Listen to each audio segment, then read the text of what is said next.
उबाठाचे पक्षप्रमुख उद्धवजी ठाकरे यांचा आज वाढदिवस. पण हा वाढदिवस तमाम शिवसैनिकांच्यासाठी काळा दिवस आहे. उद्धवजी, तुम्हाला आठवतं का?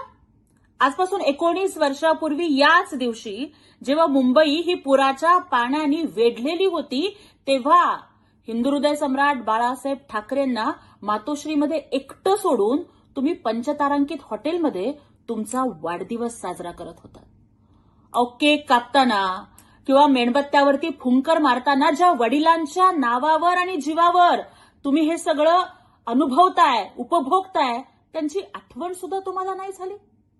एवढे तुम्ही निर्दयी आहात. आई वडिलांना सांभाळणाऱ्या मुलाला श्रावण बाळ म्हणतात, पण स्वतःच्या वडिलांच्या जीवाशी खेळणाऱ्या उद्धवजी तुम्हाला आम्ही महाराष्ट्राचा रावण बाळ म्हणायचं का?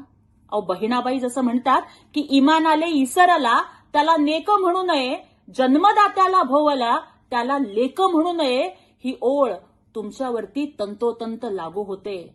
उद्धवजी, तुम्ही सख्ख्या भावाला घराबाहेर काढलं. तुमच्या चुलत भावाला तुमच्यामुळं दुसरा पक्ष काढावा लागला. तुम्ही फक्त प्रॉपर्टीचे वारसदार हो म्हणून तरी स्वतःच्या वडिलांना पुराच्या पाण्यात तुम्ही सोडून गेलात आणि पोलिसांनी त्यांना बाहेर काढलं. तुम्ही फक्त तुमच्या घरात लाडकी बायको आणि लाडका मुलगाच योजना चालवली. पण बाळासाहेबांचे विचार घेऊन मुख्यमंत्री एकनाथजी शिंदे साहेब हे लाडकी बहीण आणि लाडका भाऊ योजना चालवतायत.